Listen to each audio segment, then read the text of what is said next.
तर नमस्कार मंडळी, जय गजानन. मुंबई गणपती व ट्रॅव्हल विथ योगेश चेनवणकर प्रस्तुत गप्पाच्या तिसऱ्या भागामध्ये आज आपलं स्वागत आहे. आपले टायटल स्पॉन्सर आहे प्रियांशी कलाकृती. तर या आपण तिसऱ्या भागामध्ये जाऊ. आज आपल्यासोबत बोलत द कॉन्ट्रोवर्सी किंग बोलू शकतो आपण यांना, योगेश मर्तल. आता मी कितीही बोललो ना की मला कॉन्ट्रोवर्सी नको आहे, तर हा समोर बसल्यावर तर होणारच आहे.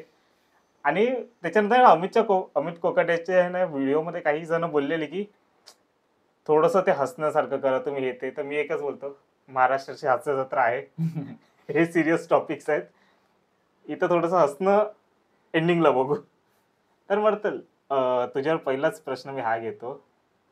आता जसं मी बोललो कॉन्ट्रोवर्सी किंग तुला, कसं होतं काही गोष्टी ही इझिली आपण हे नाही करू शकत का, सोडू नाही शकत आहे. दरवेळेला आक्रमक व्हायला हवंच होतं का?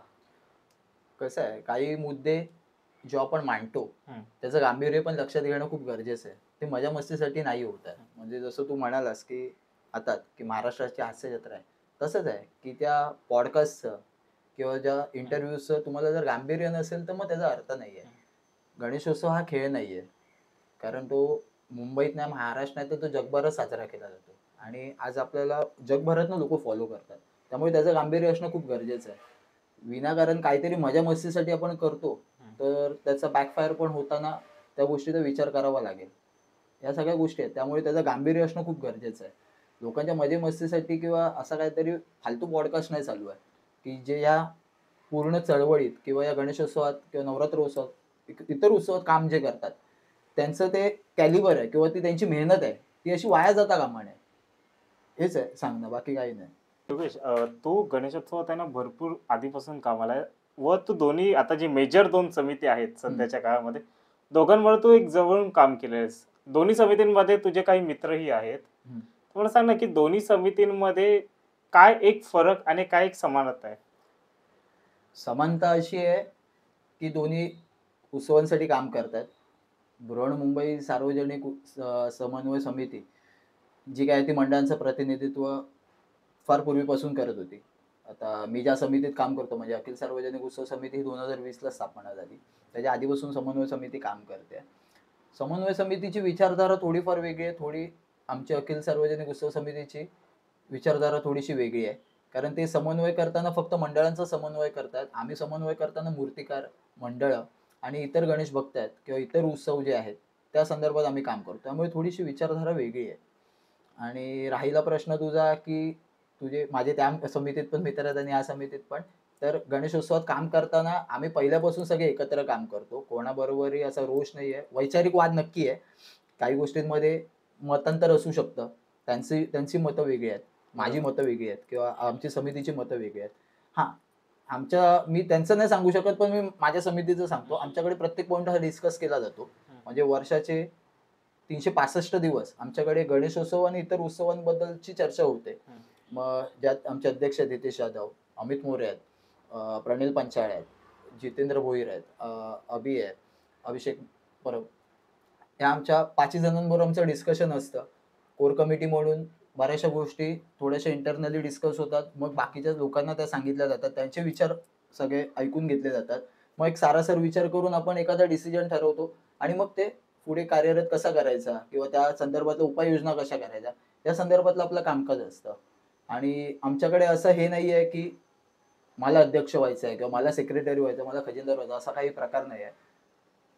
जेव्हापासून आम्ही काम एकत्र करतोय, म्हणजे मी समितीला नंतर जॉईन झालो, मी सुरुवातीपासून नव्हतो, पण जेव्हापासून आम्ही काम करतोय त्या पहिल्या दिवसापासून मला एक गोष्ट जाणवली आहे की सगळीकडे सगळ्या पॉईंटला डिस्कशन होतं आणि कोणालाही मागे पुढे ठेवण्यात येत नाही. जिथे ज्या गोष्टी टेक्निकल्स गोष्टी आहेत किंवा ज्या गोष्टी आहेत त्या पहिल्या मांडल्या जातात, त्याच्यानंतर कोण पुढे त्याचं लीड करणार हे ठरलं जातं, मग त्यानुसार होतं. त्यामुळे असं काय वेगळं नसेल. आता समन्वय समितीची विचारधारा थोडीशी वेगळी आहे किंवा त्यांच्याकडे काम करण्याची प्रोसेस वेगळी आहे. बरेचसे ज्येष्ठ लोक आहेत, नवीन पिढी काम करते, त्यामुळे त्यांच्या समन्वय कसा साधला जातो हे त्यांना माहिती आहे. आमच्याकडे अशी पद्धत आहे की सगळे एकत्र मिळून आमचे काम करण्याची पद्धत आहे. सगळे पॉईंट एकत्र डिस्कस करूनच कुठला तरी डिसिजन घेणं किंवा ते बाकीच्या गोष्टी इम्प्लिमेंट करणं हे सगळं डिस्कशनवरच अवलंबून आहे. त्यामुळे असं कुठलाही कोणालाही न विचारता किंवा असा काही विषय नाही आहे. जे काय असेल ते इंटरनली डिस्कस होतं. मग ती आधीची समिती सोडलीस का तू? आधीची समिती मी मुळात त्यांचा पदाधिकारी नव्हतो. मी कार्यरत होतो. मला बऱ्याच जणांनी अप्रोच केलेलं, की "तू समन्वय समितीत काम कर." त्यामुळे मी काम करत होतो. म्हणजे मी समन्वय समितीचं एक्झॅक्ट काम करत होतो असं पण नाही. म्हणजे मी दहीप भाऊकरांशी डायरेक्टली बोलतो. बिपिनशी बोलवतो. त्यावेळेला बिपिन होता आणि तुझ्या माहितीसाठी सांगतो माझ्या मंडळाच्या बाजूचं ऑफिस आहे त्यांचं. त्यामुळे बऱ्याचशा गोष्टी होत्या. पण कसं आहे, राजकीय पक्षांची इन्व्हॉल्वमेंट झाल्यानंतर मी काही प्रश्न विचारले ते त्यांना पटण्यासारखे नव्हते आणि काही मंडळींना ते मी झेपण्यासारखं नव्हतो. त्यामुळे मी अलिप्त झालो. म्हणजे मला त्यांच्याबरोबर काम करायचं होतं. पण कसं होतं, माझे मुद्दे वेगळे आहेत. माझी विचारधारा वेगळी आहे किंवा माझे गणेशोत्सवातले मुद्दे वेगळे असल्यामुळे मी त्यांना कुठेतरी त्यांची लाईन पुसायला किंवा त्यांना टार्गेट करायला मला हा सगळा काही प्रकार नव्हता. मी अखिल सार्वजनिकमध्ये पण त्यावेळी नव्हतो. मी सिंगल होतो. ज्यावेळी माझ्यावर केसेस पडल्या, जेव्हा त्या महाराष्ट्रातनं जो काही तुला माहिती आहे कॉन्ट्रोव्हर्सी प्रकार झाला त्यामुळे माझ्यावर केसेस पडल्या. त्यावेळी मी एकटा होतो. त्यामुळे मला बराचसा ताण होता माझ्यावर, की काय करायचं? तेव्हा हितेशने मला खूप मदत केली, की सांगितलं, की "तू टेन्शन घेऊ नको, एकटा राहू नकोस. आपण करूया. तुझी विचारधारा आहे, तुझी समितीला गरज आहे तुझ्यासारख्या कार्यकर्त्यांची.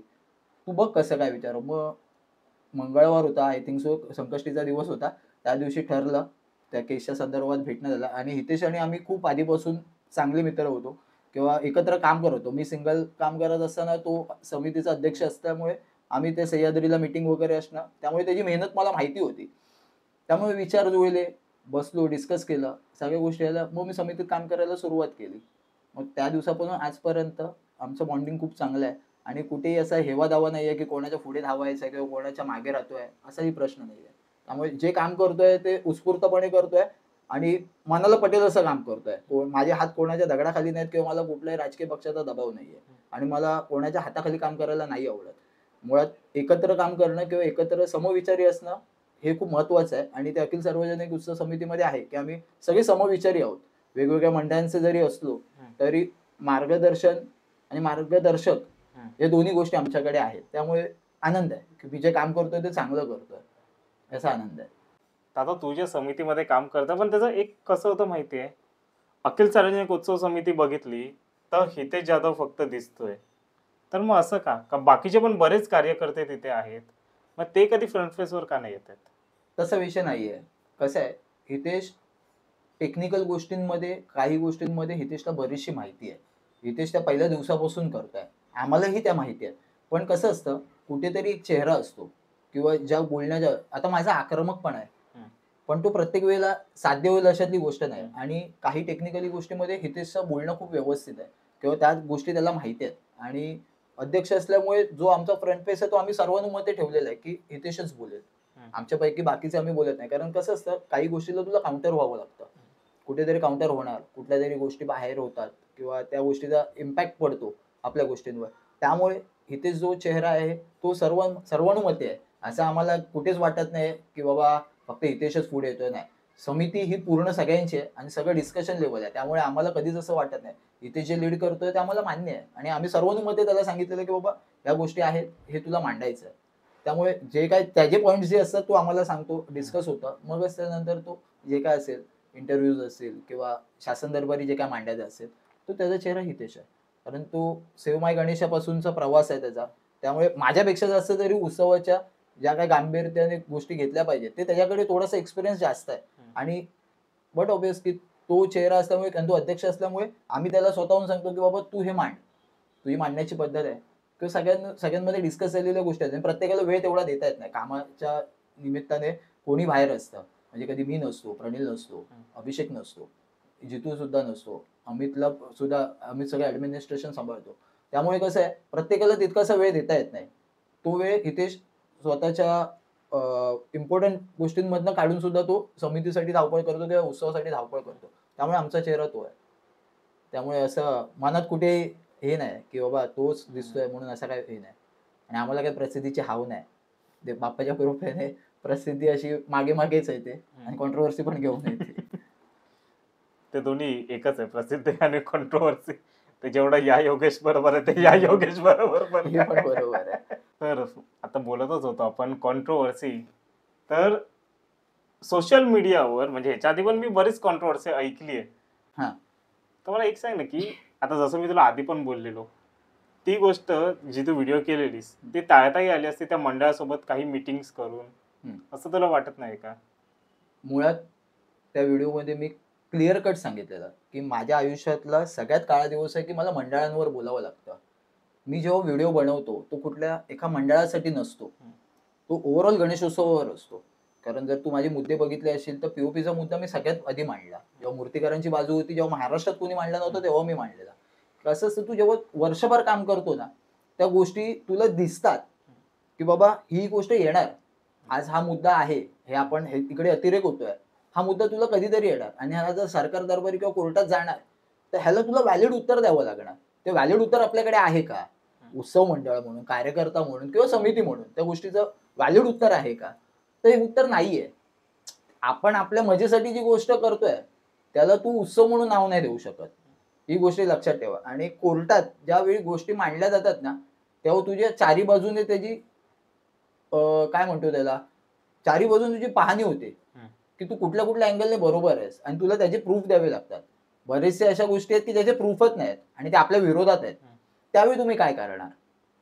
याचिकाकर्त्याने जर एखादी गोष्ट टाकली, त्याचा पॉइंट त्याने जो मांडला, तर त्याला तुला ते डिफेंड करायला तुझ्याकडे काहीतरी प्रूफ पाहिजे ना. तो प्रूफ तर असणं गरजेचं आहे. ती मजा मस्ती म्हणून आणि आम्हाला वाटतं म्हणून आम्ही हिंदुत्ववादी आहे आणि अमुक आहे आणि तमुक आहे हे सांगून काही होत नाही. कोर्टात ते सिद्ध करावं लागेल आणि सिद्ध करण्याची क्षमता आहे का तुमच्याकडे, हा विचार करणं गरजेचं होतं. राहिला व्हिडिओच्या माध्यमातून, तर कसं आहे माहिती आहे ना, बघ, उंच मूर्ती हा माझा काही मुद्दा नव्हता किंवा टार्गेट. ज्या प्रकरणात हे बघ, तू आज फोटोग्राफर आहे, तुला पण माहिती आहे चांगला की काय परिस्थिती होती. 2 वर्षापासून ह्या गोष्टी चालू होत्या. मी दोनदा निरोप पाठवला होता की बाबा ही गोष्ट टाळा आणि त्यावेळी ना त्याची व्याप्ती एवढी मोठी नव्हती. म्हणजे तो इन्सिडेंट होण्यात आहे. ज्या वर्षाला व्हिडिओ टाकला ना, त्या गणेशोत्सवात ही गोष्टी घडल्या. कारण ना अतिरेक मूर्तिकारांकडनं पण झाला आणि मंडळांकडनं पण झाला. 30 लोकांमध्ये तुम्ही 28, 30 फूट, 32 फूट, 35 फूट, 40 फूट, 45 फूट, हा काय प्रकार आहे? आपल्याकडे ब्रिजची हाईट किती आहे? आज मुंबई आहे. तुझ्याकडे नियोजनबद्ध गोष्टी असतात. बीएमसी काही गोष्टी तुझ्या 10 वर्ष पुढील विचार करते. राज्य सरकार तुझ्यापेक्षा 10 वर्षाने पुढे गोष्टी असतात. तो तुझा प्लॅन आखलेला असतो की बाबा इकडनं मोनो जाणार आहे, इकडनं मेट्रो जाणार आहे. हे प्रोजेक्ट असतात. तुम्ही एखादी गोष्ट करताय, पण तुम्ही त्या पुढच्या 10 वर्षांचा विचार केलाय का? तर नाही केलाय. तुम्ही हे फक्त आणताय, क्रेज म्हणून आणताय किंवा तो ट्रेंड म्हणून तुम्ही त्याचा यूज करताय. ह्या जर गोष्टी करून जर तुम्ही उत्सव बंद पाडणार असाल तर त्याचा काय उपयोग आहे? 132 वर्षांची परंपरा आपण फक्त अशाच उनाडक्या करण्यामध्ये आणि अशाच काहीतरी फालतू गोष्टी करण्यामध्ये घालवणार असू, तो उत्सव म्हणून आपण का बघायचा? हा पिढीचाच उत्सव आलेला आहे. ही चळवळ पिढीजात आलेली आहे. त्यावेळी आपण ब्रिटिश सरकारला विरोध करण्यासाठी करत होतो. आज आपण तो उत्सव आपल्या स्वातंत्र्याचा अभिमान म्हणून किंवा ती काय म्हणतो त्याला, अब्दागिरी म्हणून वापरतोय. अब्दागिरी म्हणून का वापरतोय? तर बाबा आपण तो त्या चळवळीवर एकत्रीकरण झालं. एकत्रीकरणामुळे लोक एकत्र आले, सामाजिक बांधिलकी जपली गेली आणि त्याचं प्रतीक म्हणून आपण गणेशोत्सव बघतोय ना. मग त्याच्यामध्ये तुम्ही विकृतीकरण का करताय? जर तुमच्या ब्रिजची हाईट माहित नाही, तुम्हाला किती कुठून तुम्ही आगमन करताय ते गोष्टी कळत नाही, तिथे हात घासतोय, चेहरा घासतोय, बघ काय माहितीये काय, सगळं गुडी गुडी नाही होणार. उत्सवाचे तुम्ही जेवढे चांगले पैलू दाखवताय तशी उत्सवाची डार्क साईड पण आहे. ती पण लोकांना कळू दे, कारण लोकांच्या तोंडात आहे. हे तुलाही माहिती आहे की किती लोक अक्षरशः काय काय बोलतात आणि कमेंट बॉक्स मध्ये होतं. मी व्हिडिओ जर टाकलेला जर चुकीचा असताना तर 3,500 कमेंट चुकीच्या नव्हत्या. त्या मी तर स्वतः टाकल्या नाहीत. काही फालतू लोक होती, घाणेरड्या कमेंट्स. अजून पण मी तुला माझं अकाउंट दाखवतो, अजूनही घाणेरडे मेसेज आहे, जीवे मारण्याच्या धमक्या येतात. काही लोक तर मला रस्त्यात भेटून बोललेली असं करणार तसं करणार. हे सगळं करून झालंय माझं, हे नका करू माझ्या बरोबर. प्रश्न काय माहिती आहे का, मी उत्सवासाठी भांडतोय. उद्या जर आम्ही एका लेवलला समिती किंवा बाकीच्या समिती आहे, म्हणजे मी समन्वय समितीचं किंवा इतर कार्यकर्ते म्हणजे अमित असेल, निखिल गावंडे असेल, बाकीची मंडळी पण काम करतायत, ही सगळी स्किप झाल्यानंतर तुम्ही काय करणार आहे? 4-5 मंडळांच्या हट्टापोटी 12,500, 13,000 आणि अख्खा महाराष्ट्रातला उत्सव तू कुठे कचाड्यात नाही आणू शकत. याचा पण विचार झाला पाहिजे आणि मंडळांनी पण केला पाहिजे. तुम्ही फक्त उंच मूर्त्या बनवताय, पण त्याचं नियोजन, त्याचं विसर्जन कसं होणार? किती धार्मिक कार्यक्रम करता? गणेशोत्सवामध्ये किती धार्मिक कार्यक्रम होत आहेत? आज मी असं नाही म्हणत आहे की आमच्याकडेच उत्सव होतोय आणि तुमच्याकडेच उत्सव, असं नाही. आता त्यांच्याकडे ती तुमची परंपरा आली आहे. ते बोलतात की मग तुमची उत्सवाची पंढरी डायलॉग दिले जातात. हा मग तुमचाच काय लालबाग परळ. अरे गिरणगावाने उत्सव दिला, गिरगावाने उत्सव दिला. आज मला सांग, केशवजी नाईक चाळीने केवढा मोठा उत्सव केला पाहिजे रे. लोकमान्य टिळकांनी स्वतः बसवलेला गणपती आजही ती माझ्या आवडीचं मंडळ आहे ते केशवजी नाईक चाळीमध्ये. आजही परंपरा जपली जाते. आजही त्याची पूर्ण जी रचना आहे ही पहिल्या डे वन पासून, म्हणजे जे त्यांची जी काही वर्ष झाली तेवढ्या वर्षापासून ते आतापर्यंत ती तशीच आहे. बाप्पा तसाच आहे. तो शांतपणे बसलेला असतो, त्याची आरासही तशी आहे. काय बदल नाही झाला. मग त्यांनी तर पहिल्या दिवसापासून एवढं केलं तर त्यांनी 100 फुटाच्या वरच गणपती नेला पाहिजे होता. प्रत्येक वर्षाला एक वर्षाला हाईट वाढवली तरी त्यांचा भरपूर मोठा गणपती होईल. नाही ना, पण तो आजही पालखीतनं त्याच्या सगळ्या गोष्टी ज्या आगमन हे शिस्तबद्ध आणि मी तर म्हणतो पारंपरिक पद्धतीने होतं. माझं म्हणणं असं नाही की तुम्ही पारंपरिक करा. प्रॉब्लेम काय माहिती आहे ना, उत्सवाचं विकृतीकरण करू नका. कारण जर आज तुम्ही पुढच्या पिढीला काय देताय, तो विकृतीकरण देताय. आजच्या नवीन पिढीला माहिती आहे काय, आज तू मला सांग, आता अत्तरवर शीर्षक कोणाला म्हणायला सांगितलं तर बोलता येणार नाही. पण त्याला गणपती किती पाहिजे, 40 फूट पाहिजे. मूर्तिकारांनी बनवताना पण विचार करा की एखादा इन्सिडेंट घडला, ह्या आधी आपल्याकडे लालबागमध्ये इन्सिडेंट घडलाय आणि आमच्या डोळ्यात एकच घडलाय. ही आयुष्यातली किंवा काय म्हणतो तुला गणेशोत्सवातला तो सगळ्यात काळा दिवस होता की जी गोष्ट घडली. मंडळ, मूर्तिकार प्रचंड मनस्ताप होतो. बघणाऱ्याला असं होतं की अरे काय घडलं. त्या वर्षाचा पदाधिकारी असेल त्याच्यावर किती ताण असेल, किती असतं की बाबा अरे माझ्या हातून काय घडलं, आपल्या हातून चूक घडली का. आपल्याकडे साधं सिंपल आहे, घरात गणपती बसवल्यानंतर हात कुठेही म्हणजे क्रॅक गेला तरी आपण ती मूर्ती पुजत नाही. तुम्ही अक्षरशः घासत नेला गणपती. मी फक्त त्या मंडळाला बोलत आहे. आज मला खेतवाडीतलं आहे ना, तुला सांगतो खेतवाडीचा गणराज्य मंडळ खूप आवडतं. मला त्यांची मूर्ती आवडते, त्यांचं डेकोरेशन आवडतं. मूर्ती एक मधोमध आणि आजूबाजूने तो गणपती बघायला खूप छान वाटतं. काही मंडळ ह्या लोकांनी तो वाद पेटवून दिला की योगेश मोरतल वर्सेस खेतवाडी. पॉइंटच नाही ना भाई. खेतवाडीत तुम्हाला स्वतःला विरोध आहे, तुमच्या ह्या गोष्टीला विरोध आहे आणि मी जाहीरपणे मांडलं. मी कशाला घाबरू कोणाला, कारण आम्ही उत्सव बघितलाय. लोकमान्य टिळकांनी जी परंपरा दिली आहे ना भाऊ, तो गणेश उत्सव ही चळवळ होती आणि हे सामाजिक एकत्रीकरणाचं आहे ना प्रतीक होतं. ते तुम्ही त्याचं असं वाटोळा करून बंद करू नका. उत्सव नाही जमत नका बसव गणपती. आज आपल्याकडे विभागावाईज गणपती आहेत. एक विभाग एक गणपती आहे. आज परळ विभाग घे, गणेश गल्ली घे, लालबागचा राजा घे, हे प्रत्येक विभागाचा एक गणपती आहे. पण कुठेही तुला अतिशयोक्ती वाटली का. म्हणणं काय माहितीये ना, खूप प्रकार आहेत. काय होतं माहितीये काय, उत्स्फूर्तपणे कार्यकर्ते जेव्हा हे सगळं करतात ना, ह्याचा इम्पॅक्ट ना खूप बाकीच्या मंडळांवर पण पडतो. आज आता मी तुला एक सांगणार नाही, नाव आता सांगितलं ना मग ते कसं होईल माहितीये काय, आमच्या बरोबर बसले एकत्र. मला एका आमंत्रण होतं त्या मंडळाचं. ते बोलले की ये म्हणून, की तू ये गणपती वगैरे. तर तो आतमध्ये होता तर फोन लागत नव्हता. आम्ही जस्ट खूप गर्दी होती, प्रचंड गर्दी होती वगैरे. तर बाहेर आम्ही थांबलेलो. तर आम्ही किमान 5-6 जण होतो आणि जे आमच्या बरोबर बाकीचे प्रतिनिधी पण होते. आम्ही थांबलो वगैरे. तर आम्ही निमंत्रण पत्रिका हातात आहे. तर आम्ही त्यांना बोललो की त्याचं त्या मित्राचं नाव सांगितलं की असं असं आहे, तुमच्या मंडळाने निमंत्रण पत्रिका वाटत. तो बोलला थांब दादा, मी त्याला बोलावून घेऊन येतो. तोपर्यंत बाकीचे 2 कोणतरी कार्यकर्ते त्यांचेच होते. नाही नाही नाही, साईडला उभे राहा, हेच करा ते करा ते करा. आणि त्या गर्दीमध्ये धक्काबुक्की झाली.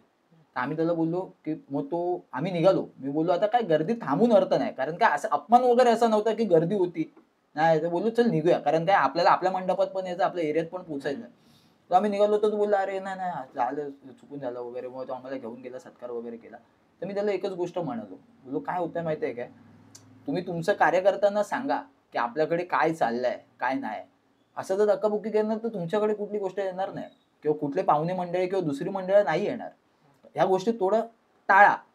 हा विषय होता. आणि राहिला तो उंच मूर्त्यांचा विषय आहे ना, बघ मला कुठल्या मंडळात टार्गेट करायचंच नव्हतं बघायला गेलं. पण त्यांचा राग काय माहितीये काय, मग तुम्ही मला ते एकाने सांगितलं की हा मग गणेश गल्ली मोठं. भाऊ 1977ला मंडळाच्या सुवर्ण महोत्सवी वर्षाला मास्टर दीनानाथ वेलिंग एक प्रतिकृती तयार करतात किंवा तो गणेशाची मूर्ती तयार करतात. त्याची उंची ही 22 फूट होती. जी भारताच्या इतिहासातली किंवा जगातल्या गणेशोत्सवाच्या इतिहासातली आजतायगत आयडल मूर्ती आहे, जी जगातली पहिली उंच मूर्ती आहे. बरोबर आहे. गणेश गल्लीसारखं मंडळ 1977 पासून ते 2025 पर्यंत उत्कृष्ट नियोजन. बरोबर आहे. त्या मूर्तीमध्ये कधी तू बघितलंस एवढ्या वर्षात, मी माझ्या वर्षात मी जेवढी वर्ष गल्लीत राहतो म्हणजे काम करत होतो किंवा आज मी मंडळ म्हणून बघतो, कधीही वेगळा हार नसतो, कधीही मूर्तीच्या वर मागे पुढे कोणी चढलेलं नसतं. कधीही गणपती मंडपातनं बाहेर पडल्यानंतर कुठेही मागे कुठेतरी ह्याच्यावर चढल्या त्या रॉडवर गणपतीच्या आजूबाजूला रॉड नसतो. जे काय ते सगळं ट्रॉलीवर, पुरं ट्रॉली ओढत असतात. ट्रॉलीवर एखादा माणूस तो पण खालच्या साईडने वर उभा असतो, कारण दिसत नाही, गर्दी खूप असते. त्यामुळे ते काय डायरेक्शन द्यायला त्यांच्या स्टेरिंग्स आहेत त्या करण्यासाठी असतात. एवढ्या मोठ्या मंडळाने काही गोष्टी नियोजित ठेवलेल्या आहेत. आज त्यांचं आगमन नसतं, जागेवर गणपती बघून विसर्जनाची मिरवणूक जेव्हा निघते ना, त्याच्या आधीपर्यंत म्हणजे गणपती येण्याच्या आधीपर्यंत त्यांचं पूर्ण नियोजन झालेलं असतं. कुठल्या मार्गिकेमधनं आपला गणपती जाणार आहे, कुठल्या रस्त्यांमध्ये काय अडथळे आहेत, कसा जाणार, किती वाजता पोहोचायचा, ओटीचा टाइम काय, भरतीचा टाइम काय, हे 77 पासून नियोजन होतं. मास्टर दीनानाथ वेलिंग यांनी स्वतः चिंचपोकीच्या ब्रिज पर्यंत जाऊन बघितलं, कारण तेव्हा भीती काय होती, चिंचपोकीचा ब्रिज उतरणार, मूर्ती पुढे मागे होईल का, इम्बॅलन्स होईल का, हे बघितलं गेलं होतं. त्यामुळे त्यांनी ते स्वतः कार्यकर्त्यांना घेऊन त्यांनी ते पूर्ण नियोजन केलेलं. असं मूर्तिकार होता. मी असं ऐकलंय की ते खाली स्केच काढायचे आणि वर गणपती बनवायचे. हा डायरेक्ट जॉब कोणाला जमत नाही. हातावर 5 बोटांवर मोजण्या इतपतच मूर्तिकार आहेत जे डायरेक्ट जॉब करू शकतात. आता यावर्षी आकाश तिरमल करतोय. काय माहितीये ना, ही जी परंपरा आली ना, त्याला ती सुनियोजितच होती. आज गणेश गल्लीकडे सभासदच एवढे आहेत ना, की तुमच्या अर्ध्या मंडळांची संख्या पण एकत्र करून होणार फक्त तेवढे गणेश गल्लीचे सभासद आहेत. कार्यकारिणी हा बाकीचा विषय राहिला, पण तेवढे सभासद किंवा त्यांच्याकडे ट्रॉली ओढायची परंपरा वेगवेगळी आहे. म्हणजे प्रबंधन बिल्डिंगचा मान आहे, मेघवाडीचा मान आहे, गणेश गल्लीचा मान आहे, चौकातल्या विभागाचा मान आहे.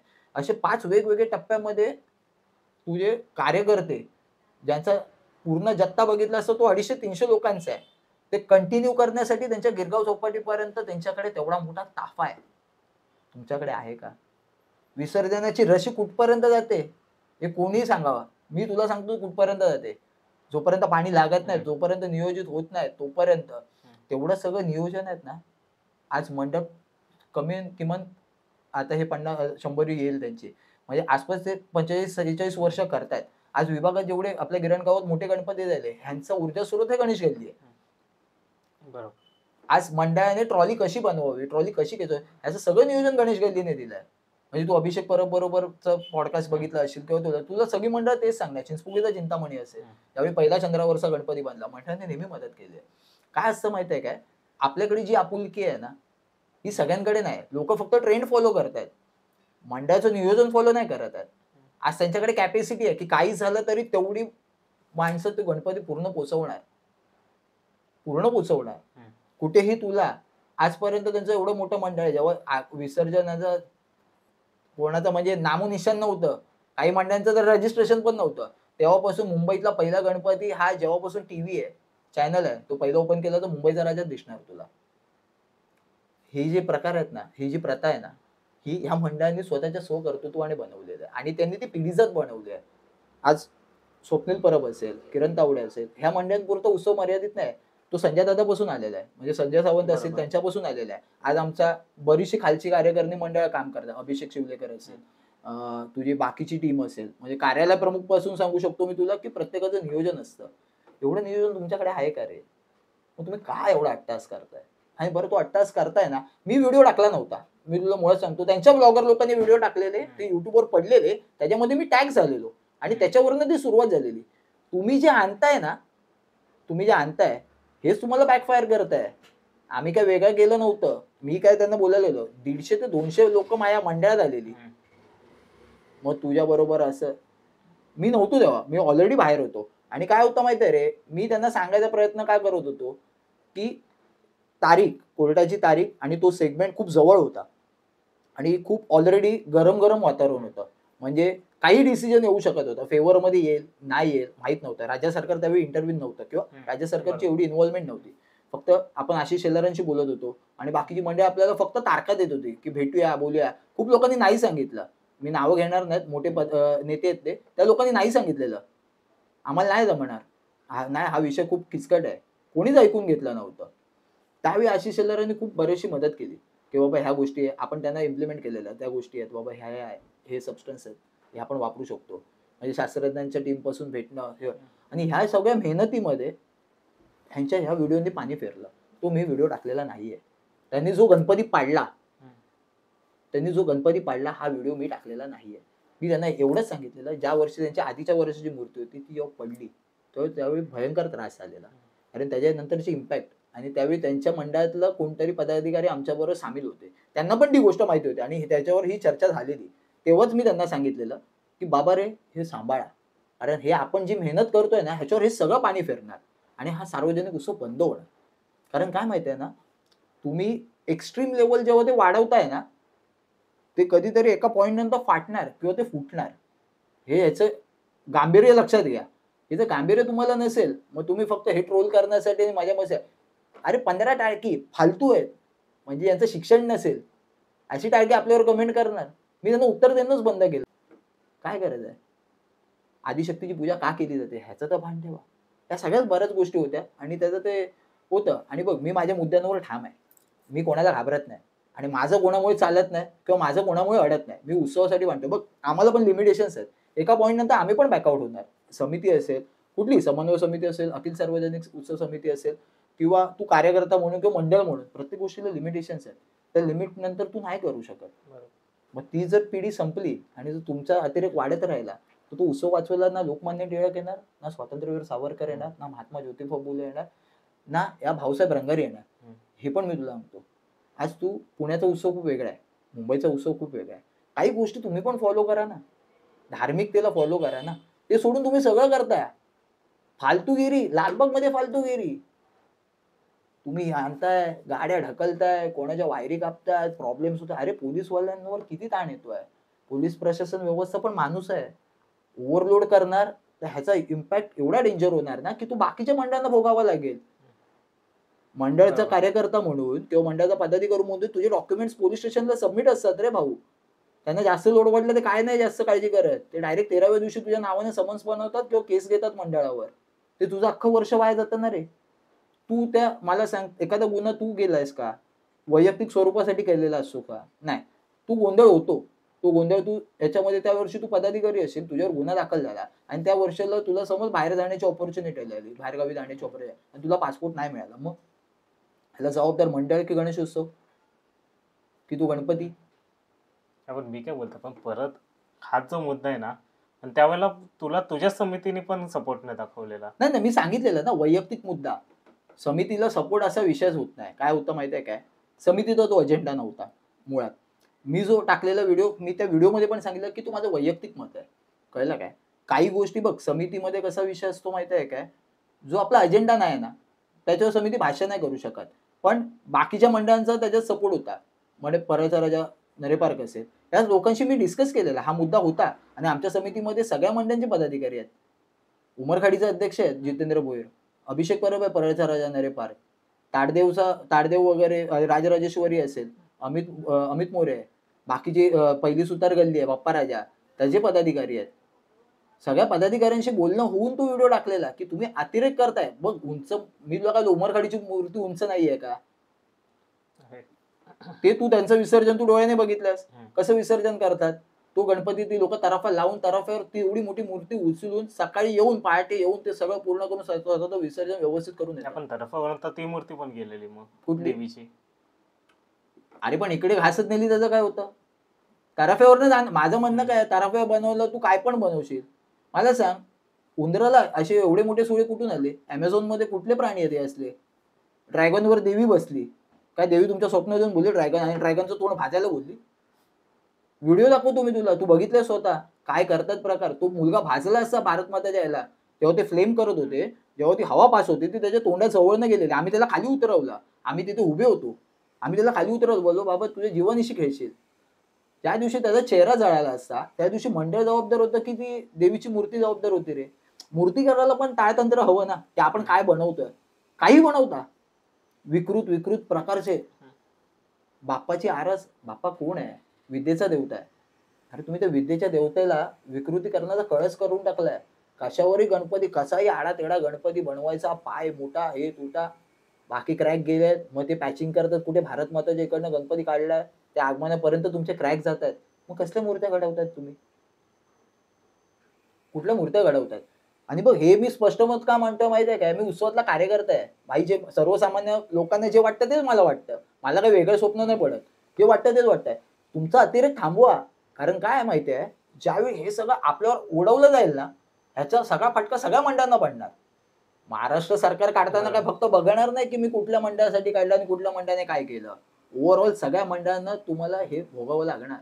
ज्यावेळी जे GRs येणार, त्या ज्या गोष्टी येतात, तुझे जे मुद्दे येतात किंवा नवीन नियम येतात, त्यावेळी ते सगळ्यांना भरावे लागतात. आज माझी माझी मूर्ती 8 फुटाची आहे. माझं आगमन विसर्जन तुला पण माहिती आहे 8 फुटाची आहे. मला पण लोक बोलले, अरे तू मैदानात का नाही गणपती का हॉलमध्ये आमचा गणपती बसव, आम्हाला तो पावतो. आम्हाला 50 फुटाची गरज नाहीये. आज लेजेंडरी आयकॉन गणेश गल्ली असताना 22 फूट, मुंबईचा राजा नाव येण्याआधी 22 फूट वाले की जय, हे टॅगलाईन आहे आणि ती आजही ती लोक फॉलो करतात. 100कडे प्रस्थान आहे. मंडळाचं जेवढं मोठं मंडळ, आयकॉनिक मंडळ, ज्यांनी इतिहास दिला गणेशोत्सवाला किंवा त्यांनी ग्लॅमर दिला, त्यांची भव्यता आहे ना ती डेकोरेशन मध्ये आहे. त्यांची भव्यता कशात आहे? डेकोरेशन. त्यांनी 77 पासून मोठे डेकोरेशन उभे केले आहेत. त्यांनी हवामहल दाखवलं, त्यांनी मुंबईत त्यांनी मीनाक्षी मंदिर दाखवलं, अक्षरधाम दाखवलं, सुंदर सुंदर मंदिर आणि सुंदर सुंदर वेगवेगळ्या मूर्त्या होत्या. त्याचा कॉन्सेप्ट क्लिअर होता. तुला आठवत असेल माहित नाही मला, त्यांच्या मंडळाची एक मूर्ती होती, जो बैल होता आणि एक फेस होता आणि त्याच्यावर गणपती हात होते. तो एक गणपती असेल. तुझा अजून एक म्हणजे जी त्यांची पूजेची मूर्ती होती, तसा एक गणपती बनला जेव्हा मुंबईचा राजा झाला त्याच्यानंतरच्या वर्षी बनला. सुंदर मूर्त्या बनवला, पण त्यांनी कधी ते ड्रॅगनवर गणपती नाही बसवला ना. मग हाच माझा मुद्दा आहे. जे नाहीये ते काय दाखवत आहे? माणसावर हात, हातावर माणूस, त्याच्यावर गणपती. गणपती 2 फुटाचा, माणूस 40 फुटाचा. कोणी शिकवलंय आणि का करताय? असं विकृतीकरण करून काय मिळतंय? 7.5-7 लाख रुपये तुम्ही मूर्त्यांसाठी जे मोजताय, तुमचे धार्मिक कार्यक्रम करण्यासाठी काय ते पैसे वापरत नाही? एखादी शाळा घ्या. माझं म्हणणं फक्त आम्ही त्या फक्त एका मंडळाला नाही म्हणत, सबमध्ये खूप मंडळ आहेत, उगाच अतिरेक करतात. 40 माणसं नाहीत. जो एक सुरतचा गणपती निघाला सिद्धेशकडनं सगळ्यात पहिला, तुला माहिती आहे? मला नाव नाही माहिती. तो जेव्हा गणपती निघाला तेव्हा इथे प्रॉब्लेम झाला, कृष्णनगर जवळ अख्खा ब्रिज जाम होता. त्यावेळी पोलीसवाल्यांना समजवलं, आम्ही गेलेलो. त्यांनी सरळ सांगितलं, ही अवस्था आहे. अरे तुम्ही लालबाग परळमधनं आगमन करताना ह्याचा त्रास होतो लोकांना, हे डोक्यात घ्या. लोकांचा तुम्ही अंत नका पाहू की उद्या ह्या सगळ्या उत्सवावर गदा येईल, बंदी येईल, याचं नका वागू ना. तो आनंदाचा उत्सव आहे. बाप्पा आनंद घेऊन येतो. बाप्पा लोकांच्या ओव्हरऑल आयुष्यातला म्हणजे वर्षभराचा बोलतो ना, तो स्ट्रेस त्या एका गोष्टीने जातो की त्याला बघितल्यानंतर आनंद होतो. तो बाजा वाजल्यानंतर खूप बरं वाटतं, ती गाणी ऐकल्यानंतर बरं वाटतं, बाप्पा जाताना दिसतो. पूर्वी तुला माहिती आहे या आगमनाचा फॅड आता आलाय. मी हे तोंडावर जाहीरपणे तुझ्या कॅमेऱ्यावर सांगतो, पूर्वी मूर्ती झाकून नेली जायची. हे आम्हाला कोणी शिकवू नये. हे आगमन वगैरे हे आता झालंय. हे ट्रेंड जसा वाढला, लोकांना काही लोकांना असं वाटलं, अरे बापरे चिंतामणी करता मग आपण का नाही, मग उतरा कॉम्पिटिशनला. म्हणून 8-10 फुटाची मूर्ती डायरेक्ट 27-28 फूट झाली. पुढच्या पिढीला काय देणार? पुढच्या पिढीने 100 पार करावी, डायरेक्ट 100 फुटाच्या वरच गणपती आणा. अरे काही लोक तर असे आहेत ना, पुढची पिढी तर गणपती उत्सव करणार पण नाही. ते धातूची 1-2 फुटाची मूर्ती आणतील, पुजतील, करतील, ते पण सगळं ऑनलाईन करतील, भटजी पण ऑनलाईन मागवतील आणि विसर्जन पण ऑनलाईन करतील. एवढे डेंजर आहेत. त्या लोकांना काही नाही, कारण तुम्ही त्यांना काही देतच नाहीत. बरोबर, ह्या सगळ्या गोष्टी आहेत. तर माझं म्हणणं एकच आहे की कोणाला मी ट्रोल करण्यासाठी नाही करत आहे किंवा कुठल्या उत्सव मंडळांसाठी नाही करत आहे, पण काही मोजकीच मंडळ जर असा अट्टास करणार ना, त्याच्यामुळे पूर्ण महाराष्ट्रभरातल्या सगळ्या मंडळांना ह्या गोष्टी भोगाव्या लागतील. आणि हे गांभीर्याने त्यांनी घेणं गरजेचं आहे किंवा बाकीच्या मंडळांनी पण गांभीर्याने घेण्याचे गरजेचं आहे की यांच्या फालतू अट्टासाठी बाकीच्या मंडळांना दानीला काय लावायचं, ज्या की त्यांनी केलेल्या नाहीत गोष्टी, ज्यांचं नियोजनबद्ध आहे, काही शिस्तबद्ध गोष्टी आहेत, ते करतायत ना. मग तुम्ही का असा अतिरेक करताय आणि तुम्ही कोणाकोणाशी दुश्मनी घेणार आहे? त्यांनी ते लिहिलेलं अखिल खेतवाडीचा विजय, भाऊ अखिल खेतवाडी विरुद्ध योगेश मर्तल, काय लॉजिकच नव्हतं. काही थोटांड म्हणजे काय माहिती, ज्यांना काडीची किंमत नाही ना, त्यांच्या गल्लीत पण किंमत नाही ना, म्हणजे ज्यांच्या कमेंटमध्ये पण त्यांना किंमत नाही ना, अशा लोकांनी ते प्रस्ताव वाढवला. 5-10 छपरी लोक गोळा केले, फेक अकाउंट वरनं चालू आहेत मेसेज, अखिल खेतवाडीचा विजय. अरे तुला गणपती अखिल खेतवाडीचा विजय वर्सेस अखिल खेतवाडी वर्सेस योगेश पर्यंत तो विषय मग खेतवाडी वर्सेस लालबाग पर्यंत कसं झाला? कारण त्यांनी बऱ्याच लोकांना, तुला माहिती आहे माझ्या कमेंट बॉक्समध्ये आहेत ना, काही आपल्याच विभागातले पदाधिकारी आहेत, त्या लोकांनी त्यांनी सांगितलं की अरे बाबा काहीतरी त्यांना पण त्यांनी शिव्या घातल्या. ते म्हणाले, बोलले ठीक आहे. मग ते उत्सवाच्या पंढरीवर ना काय लालबाग परळ उत्सवाची पंढरी आहे काय? मग आमचे गणपती नाही काय? आमच्या खेतवाडीत एवढे गणपती बसतात भाऊ. इतिहास गवाह आहे. लालबाग परळने जेव्हा जेव्हा ठरवलंय ना, जेव्हा जेव्हा ठरवलं तेव्हा तेव्हा ते करून दाखवलेलं आहे. आणि आज नियोजनबद्ध उत्सव हे लालबाग परळने अख्ख्या गिरणगावाने दाखवलेलं आहे. आज लालबागचा राजा नियोजनबद्ध आहे. आज रंगारी पदकचा नियोजनबद्ध आहे. आज चिंचपोकळीचा चिंतामणी नियोजनबद्ध आहे. मंडळांची जेवढी वर्ष आहेत ना, तेवढं मंडळाचं कामकाज बघा. परळचा राजा नरेपार कोविडमध्ये पहिलं असं मंडळ होतं मुंबईतलं की ज्यांनी एकही रुपये वर्गणी न काढता पूर्ण उत्सव केला. परळमधलं एकमेव मंडळ आहे. आणि तुला सांगतो लालबागमध्ये पाणी भरलेलं गणपतीच्या मध्ये माहिती आहे ना, एक हो. वर्ष असं झालेलं की गणपती पूर्ण पाणी भरला. नरेपारने हॉल अरेंज केला. तिथे लोकांना थांबवलं. जेवढ्या एरियातली जी लोक अडकली त्यांना त्यांनी भावसारमध्ये जागा वगैरे करून देऊन त्यांचं जेवण वगैरे केलं. आमच्याकडे हॉल होता. आम्ही ते प्रयत्न करत होतो. मध्ये रस्त्यामध्ये स्टेशनला जे काय होतं तिथे स्वतः सुधीर साळवी म्हणजे लालबागच्या राजाचे मानद सचिव ते विठ्ठल चव्हाण प्रतिष्ठानचे पराग चव्हाण बाकीची मंडळी चिंचपोकळीच्या चिंतामणी मधले काही मंडळी होती. चिंतामणी प्रतिष्ठान मधली मुलं होती. या प्रत्येकाने आपापल्या परीने प्रयत्न करून लोकांना जेवण देऊन थांबवलेलं किंवा बाबा आसरा दिलेला. लोकांना कामधंदा नाही. तुम्ही कुठले सामाजिक उपक्रम करता? बघ माझं खेतवाडीला म्हणणं नाही. जे हे भपावगिरी करतायत ना किंवा हे जे फक्त प्रकार चालवलेत ना, हे थोरतांड जे काय चालवलंय ना, त्या करणाऱ्यांना विरुद्ध आहे. माझ्या व्हिडिओ नंतर हितेशवर किती ताण दिलेला त्यांनी की याला समितीमधून काढा. मी जर चुकीचं असं मला काढलं असतं ना, मी स्वतः सांगितलेलं की मी समितीमधून राजीनामा देतो. पण मी मागे हटणार नाही बोललो. मी जे बोललो मी त्या गोष्टीवर ठाम आहे. मी चुकीचं बोललोच नव्हतो ना. मंडपाची जागा केवढी, तुमचा खर्च किती, वर्गणी किती काढता? आज आमच्याकडे पण लाखो रुपये. अरे आज गणेश गल्लीकडे सगळं आहे. लालबागच्या राजाकडे सगळं आहे. चिंतामणीकडे सगळं आहे. नरेपारकडे अरे यांचे बॅलन्स शीट बघणार तुमचे डोळे फिरून जाणार. तुमच्यासारखे उत्सव हे पुढचे 25 वर्ष करू शकतो तेवढा त्यांचा बॅलन्स आहे. पण नियोजनबद्धता आहे. कुठेतरी अतिरेक नाही. जी पिढ्यानपिढ्या ज्या गोष्टी आल्या आहेत की ह्या गोष्टी ह्या टप्प्याटप्प्याने झाल्या पाहिजेत, त्या टप्प्याटप्प्याने ती लोक करतायत. पैसा हाय म्हणून उधळाल. पुढचा उत्सव करताना एखादी गोष्ट तुझी इमर्जन्सी आली तुझ्यावर.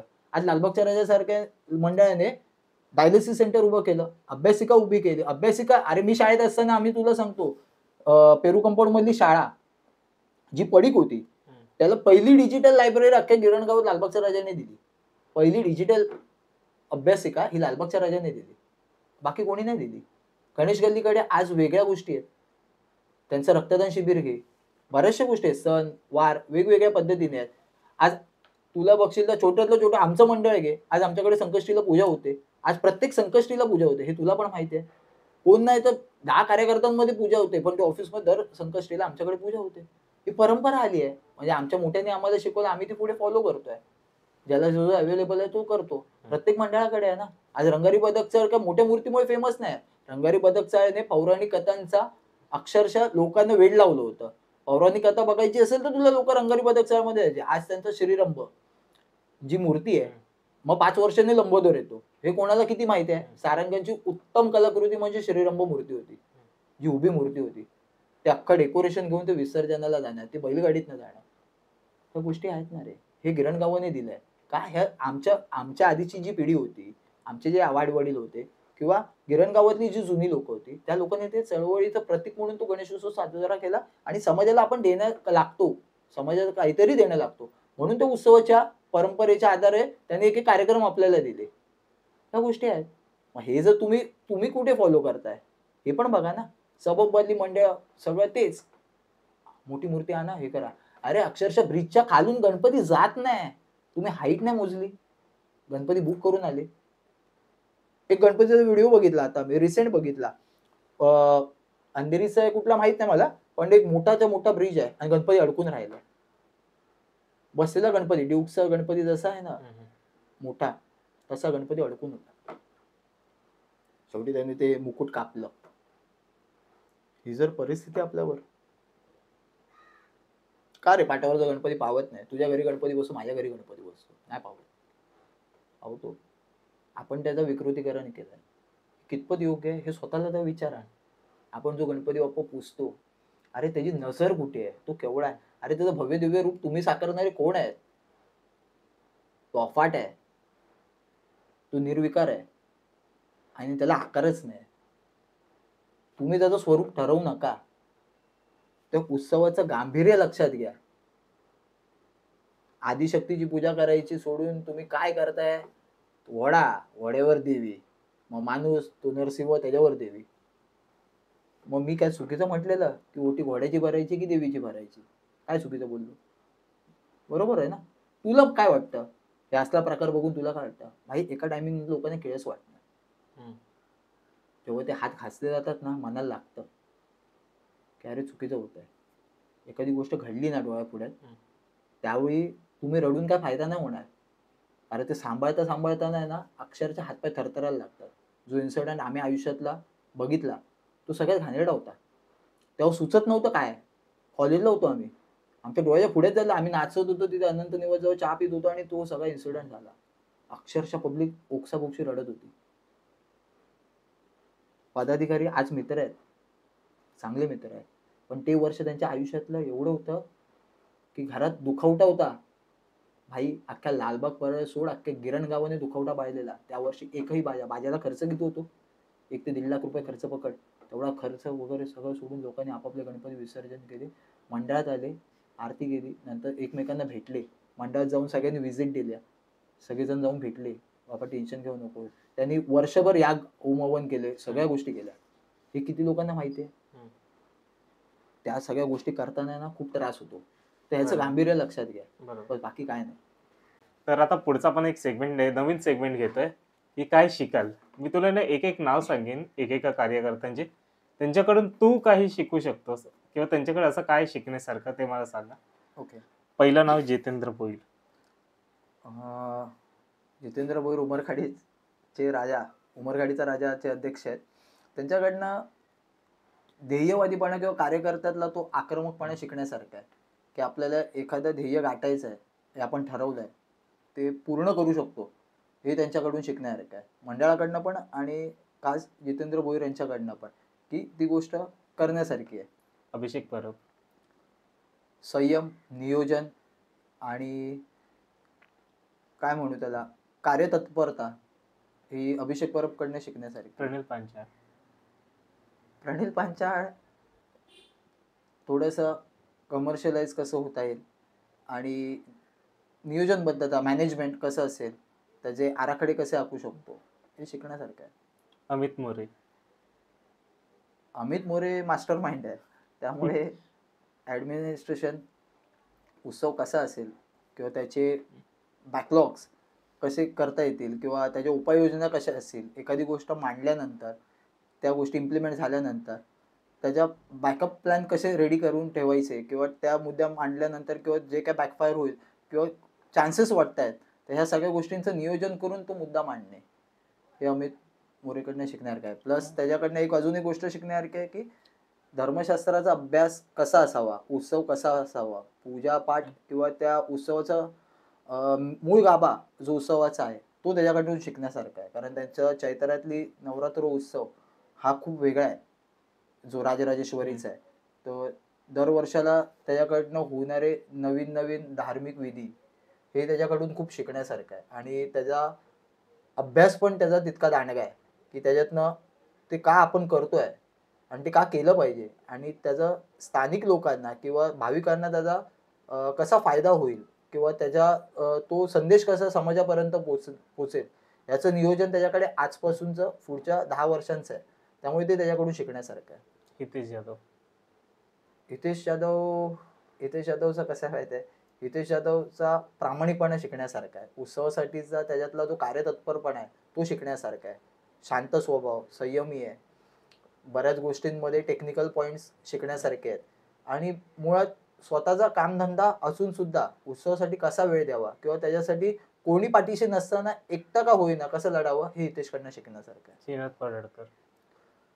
श्रीनाथ पराडकर काळ चौकीचा महागणपतीचा अध्यक्ष आहे.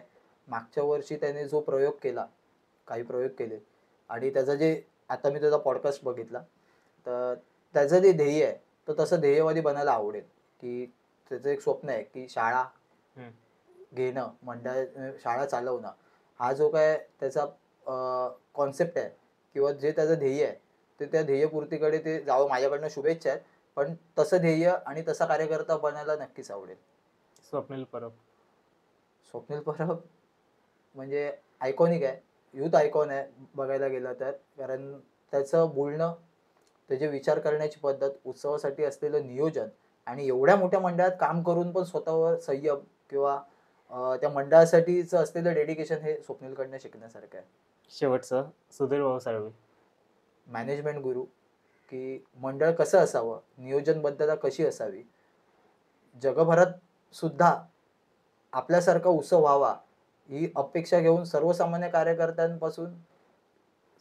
कार्यकर्त्यापासूनचा प्रवास ते मानस सचिव सुधीर साळवी हे होण्यापर्यंत जो काय प्रवास आहे आणि तो कार्यकर्ता म्हणून त्यांचं जे स्पिरिट आहे ते शिकण्यासारखं आहे. आता हे जसं झालं ना की कार्यकर्त्यांकडून, तसंच मंडळाकडून पण आहे काही पॉईंट्स. परळच्या राजा मंडळाकडून तू काय शिकशील? परळच्या राजा मंडळाकडनं नियंत्रण कसं असावं आणि नियंत्रित व्यवस्था कशी असावी हे परळच्या राजाकडनं शिकण्यासारखं आहे. कारण ते तरुण पिढीचं आताच्या किंवा आधीच्या ह्या दोघांचाही समन्वय करणारं ते मंडळ आहे. त्यामुळे त्यांच्याकडनं ती शिस्तबद्धता, आक्रमक असून पण ठामपणा किंवा निर्णय घेण्याची क्षमता असलेलं मंडळ म्हणजे परळचा राजा आहे. तेजू काय? 12 चाळींचा उत्सव असून सुद्धा इतक्या दिमागदार पद्धतीने तो उत्सव साजरा करणं ही मोठी गोष्ट आहे. आणि 12 चाळींचा उत्सव असून सुद्धा मुंबईभर नाव कमवणं हे तेजूबाईकडनं शिकण्यासारखं आहे. बालगणेशा बळेश्वर, सीता सदन. एका बिल्डिंगचा पारंपरिक उत्सव जर शिकायचा असेल तर बल्लाळेश्वर. कारण मला वाटतं कोविड नंतर जेव्हा ते गणपती विसर्जन होतं तर एका बिल्डिंगमध्ये इतके सारे गणपती बसून सुद्धा त्यांनी एकत्रित पद्धतीने पारंपरिक विसर्जन कसं करावं हे बल्लाळेश्वरच आहे. आणि त्यांना अमृत महोत्सवी वर्षाच्या शुभेच्छा. त्यांचं 75वं वर्ष आहे यंदाचं. त्यासाठी आमच्याकडनं खूप खूप शुभेच्छा. काळा चौकीचा महागणपती. काळा चौकीचा महागणपती आकर्षक आहे. त्यांचं 50वं वर्ष होते त्या वर्षी त्यांनी गुफा साकारलेली आणि त्यानंतर तो विठ्ठलाच्या रूपात जो गणपती अवतरला त्या सेगमेंट पासून ते आतापर्यंत नियोजनबद्ध मूर्ती आणि त्याचं व्यवस्थित नियोजन, म्हणजे त्या चाळीच्या छोट्याशा एंट्रन्स मधनं ही गणपती व्यवस्थित पद्धतीने आणि आत जाऊ शकतो आणि बाहेर येऊ शकतो याचं नियोजन काळा चौकीचा महागणपतीकडे आहे. रंगाई पदक आहे. पौराणिक कथांचा वारसा, मूर्तीची पारंपरिक साचा मूर्तीचा आणि जो त्यांच्यातला काय म्हणतो त्याला, मंडळांचा जो पारंपरिकपणा आहे तो त्यांच्यात आहे. त्यामुळे रंगारी पदक चळकडनं कायम शिकण्यासारखी एकच गोष्ट आहे की आपला इतिहास काय होता आणि कसा असावा ह्याचं पारंपरिक असलेलं मंडळ म्हणजे रंगारी पदक चाळ आहे. अभ्युदयनगरचा राजा. अभ्युदयनगरचा राजा रथाधीश आहे. फुलांचं किंवा नैसर्गिक स्रोतातनं होणारं आगमन याचं प्रतीक आहे. अभ्युदयनगरकडनं शिकण्यासारखी एकच गोष्ट आहे, चलचित्रातनं नेहमी मंडळाने समाजाला नेहमी उपदेश केलाय किंवा सामाजिक परिस्थितीवर भाष्य केलंय. ते चलचित्र आणि तो सामाजिक संदेश घेऊन इतकी वर्ष मंडळाने ती परंपरा जपली. आज थोड्याफार पद्धतीने काळानुरूप जे काही बदल घडले त्यानंतर सुद्धा मंडळ आज अविरतपणे काम करत आहे आणि सामाजिक उपक्रमामध्ये पण योगदान मोठं आहे. त्यामुळे मंडळाकडनं एकच गोष्ट शिकण्यासारखी आहे की ती परंपरा कशी जपावी आणि पिढीजात कशी असावी याचं उत्तम उदाहरण अभ्युदयनगरचा राजा आहे. गिरगावचा राजा. गिरगावचा राजा शाडूच्या मातीची मूर्ती आहे. ती वेगळ्या पद्धतीत आहे, सुबकतेने आहे आणि गिरगावसारख्या विभागात ते मंडळ आहे आणि एवढी वर्ष ती परंपरा जपत आहे. याच्यासारखी अभिमानाची गोष्ट अजून काय असावी. तर त्यांच्याकडनं त्यांचा तो स्पिरिट घेण्यासारखा आहे की एवढी उंच मूर्ती आणि ती शाडूच्या मातीची मूर्ती निर्विवादपणे चौपाटीवर आणणं किंवा त्याचं व्यवस्थित आगमन विसर्जन करणं किंवा तो गणेशोत्सव साजरा करणं आणि ते पण गिरगावसारखं जिकडनं या गणेशोत्सवाची परंपरा सुरू झाली ती अविरतपणे मांडणं ही त्यांच्याकडनं शिकण्यासारखी गोष्ट आहे. मुंबईचा पेशवा. मला वाटतं ते पारंपरिक पद्धतीने आणि कागदाच्या लगद्यापासून त्यांची मूर्ती होती, तरी सुद्धा ते लोक पीओपीच्या लढ्यात उतरले.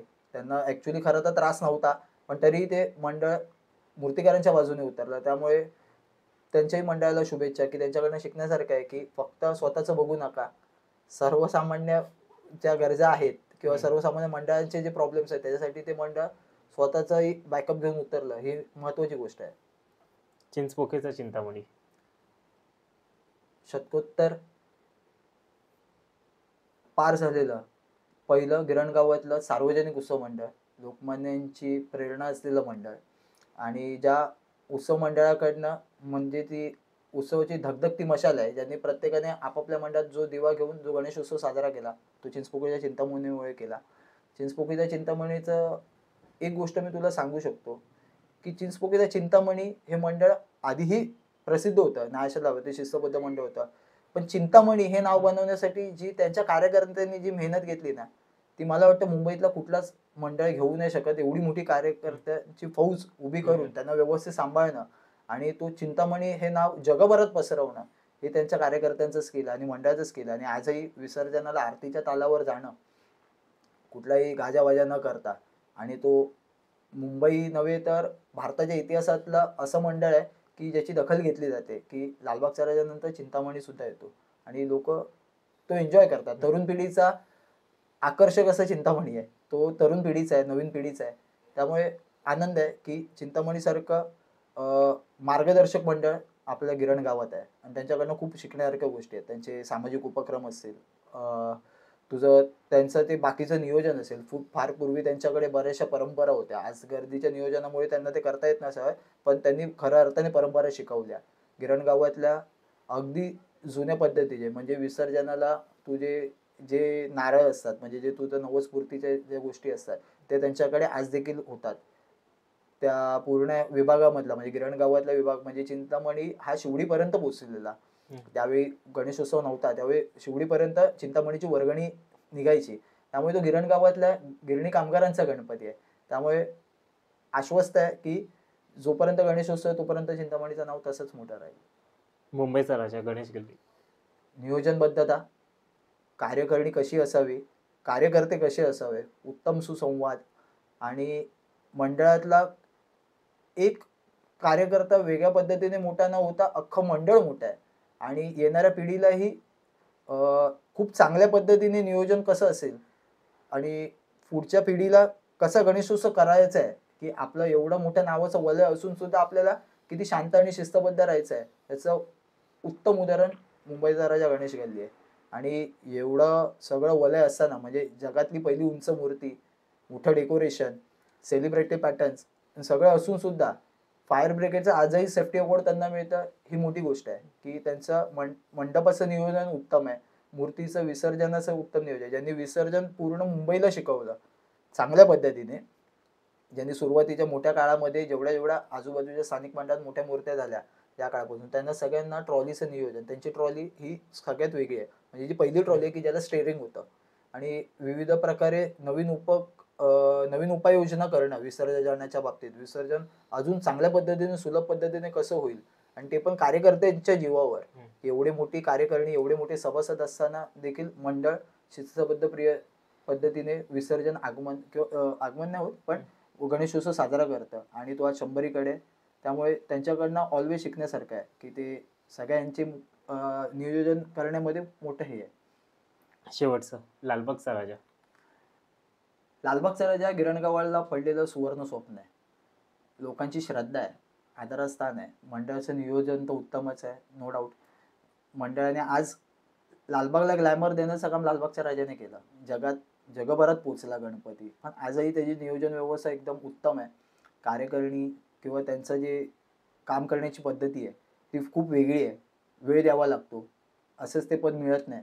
आणि त्यांनी त्यांच्या पदामुळे त्यांनी जी तो ग्लॅमर आहे पदाचा किंवा त्या मंडळाचा ग्लॅमर आहे तो त्यांच्या कार्यकर्त्यांमुळे. आणि लालबागचा राजा बोलशील तर तो वेगळा क्लास आहे, म्हणजे मूर्तीचा वेगळा क्लास आहे किंवा ती श्रद्धा आहे. लोकांच्या डोळ्यात आजही अश्रू येतात, बाप्पा बाहेर पडतो. आणि सगळ्यात विसर्जनाला जरी लवकर निघाला तरी सगळं शेवटचं विसर्जन बघायला पूर्ण मुंबई का होईना किंवा महाराष्ट्र का होईना हा लालबागच्या राजाकडे वाट बघत असतो. तर तो जाईपर्यंत लोक त्याच्याबरोबर असतात आणि खऱ्या अर्थाने राजाची प्रजा त्याच्याबरोबर असते आणि राजाची वाट बघत असते. आणि अख्ख्या तमाम गिरणगाव, महाराष्ट्र, मुंबई किंवा भारतात बोल, ही सगळी त्याची प्रजा आहे आणि तो खरंच त्याचा राजा आहे. त्यामुळे प्रश्नच नाही, लालबागचा राजा हे सुवर्ण स्वप्न आहे जे गिरणगावाला पडलं आणि तो 100कडे प्रवास करतोय, त्यासाठी पण शुभेच्छा. लालबागचा राजाचा विजय विजय असो. असो. आता एक शेवटची सेगमेंट, याच्यामध्ये आहे ना आता मूर्तिकार आहेत. अरे मी 2 तुला नाव सांगेन, त्या दोघांमधलं तुला एक सिलेक्ट करायचं आहे. पहिलं नाव रेश्मा खातू की कृणाल पाटील? कृणाल पाटील. कृणाल पाटील की विपुल जाधव? कृणाल पाटील. कृणाल पाटील की अरुण दत्ते? कृणाल पाटील. कृणाल पाटील की सतीश वळवडेकर? कृणाल पाटील. कृणाल पाटील की प्रशांत देसाई? कृणाल पाटील. कृणाल पाटील की प्रथमेश गाडगे? प्रथमेश गाडगे. प्रथमेश गाडगे की आकाश तिरमल? आकाश तिरमल. आकाश तिरमल की सिद्धेश दिघोळे? अरे हा कन्फ्युजिंग प्रश्न आहे. दोघं पण. एक सिद्धेश आहे. दिघोळे. तर सिद्धेश दिघोळे विनर आहे. चला सिद्धेशच्या कारखान्यात जाऊ आपण. तर हा सेगमेंट आणि ही मुलाखत संपले. होपसो तुझ्याही बिल्डिंगच्या खालती कोण नको, माझ्याही बिल्डिंगच्या खालती कोण नको. नाही, तुझ्या चॅनलच्या माध्यमातून एकच गोष्ट सांगायची आहे. उत्सव हा लोकमान्य टिळकांनी आपल्याला समाज एकत्रीकरणासाठी दिला. त्यातून हा उत्सव उभा राहिला. फार पूर्वी स्वातंत्र्यापूर्वी ब्रिटिशांनी आपल्यावर जी बंधनं आणली किंवा आपल्या स्वातंत्र्यावर जी गदा आणली ते मिळवण्यासाठी म्हणून हा उत्सवाचा एक गाभा होता की आपण उत्सवामुळे एकत्रित येऊ आणि आपल्याला सगळ्या लोकांना त्या समाजामध्ये आपण काहीतरी चांगलं पॉझिटिव्हनेस देऊ. ह्या उत्सवाची सुरुवात झाली. तो आता हळूहळू विकृतीकरणाकडे चाललाय असं वाटतंय. उंच मूर्त्यांच्या स्पर्धा बंद करा. कोणीही कुठलाही मंडळ किंवा कुठली कार्यकारिणी किंवा ते कार्यकर्ते हे त्या उंच मूर्तीमुळे ओळखले नाही जात. तर मंडळाचं नियोजन, शिस्तबद्धता आणि मंडळाचे पुढचे सामाजिक उपक्रम आणि जे तुम्ही पिढीजात पुढच्या पिढीला जे शिकवताय त्याच्यावर अवलंबून आहे. आज 100कडे चाललेले गिरणगावातले असतील किंवा गिरगावचा राजा स्वतः असेल, प्रत्येकाकडे ना आपलं नियोजन आहे. त्यामुळे ना ते नियोजन लक्षात घ्या. उत्सव खूप कठीण काळात आहे किंवा त्या कठीण फेजमध्ये आहे की तो वाचवताना आपल्याला खूप नामुष्की ओढवणार आहे. कारण आता याचिका दाखल व्हायला लागल्यात किंवा ते तसं तंत्रज्ञान अवगत झालेलं आहे की तुम्हाला वाटणाऱ्या गोष्टीवर तुम्ही आवाज उठवू शकता. त्यामुळे बऱ्याचशा गोष्टी आपल्याकडनंही चुकतात, मंडळांकडनंही चुकतात, मूर्तिकारांकडनंही चुकतात आणि ह्याचा त्रास स्थानिक लोकांना होऊ नये याची काळजी घ्या. आगमन करा, नो डाऊट खूप चांगलं आहे, पॉझिटिव्हनेस असतो, सगळं असतो. पण आगमनात इतकीशी काळजी घ्या की स्थानिक लोकांना त्याचा त्रास होणार नाही, पोलीस प्रशासन व्यवस्थेवर ताण येणार नाही, मूर्तिकाराला त्या बाबतीत कुठल्याही गोष्टीचा दगाफटका होणार नाही किंवा त्याला कोर्टाच्या पायऱ्या किंवा पोलीस प्रशासन व्यवस्थेचा काहीतरी दबाव याला तो बळी पडणार नाही ह्याची काळजी घ्या आणि उत्सव चांगला करा. बाकी तुम्ही सज्ञान आहात. काही लोकांना असं वाटत असेल की माझा मुद्दा नेहमी कॉन्ट्रोवर्सीचा असतो, तर तसं नाहीये. एक कार्यकर्ता म्हणून काम करताना नेहमी मंडळाने मंडळाची बाजू, मूर्तिकाराने मूर्तिकाराची बाजू समजून घेणं खूप गरजेचं आहे आणि ह्याच्यातच तो समन्वय किंवा ती समानता साधणं खूप गरजेचं आहे आणि ते आम्ही साधण्याचा प्रयत्न करतो. उत्सव वाचवण्यासाठी आम्ही जितकं प्रयत्न शक्य होईल तितकं आम्ही करण्याचा प्रयत्न करतो. फक्त तुम्हाला एवढीच विनंती आहे, बाप्पा येतोय याचा आनंद सगळ्यांना आहे. फक्त तो निर्विघ्नपणे उत्सव पार पडू दे एवढीच इच्छा आहे. बाकी जय गणेश. इतकं तू आम्हाला वेळ दिला त्याबद्दल धन्यवाद. इतकंच बोलून मी आपली रजा घेतो. जय हिंद, जय महाराष्ट्र.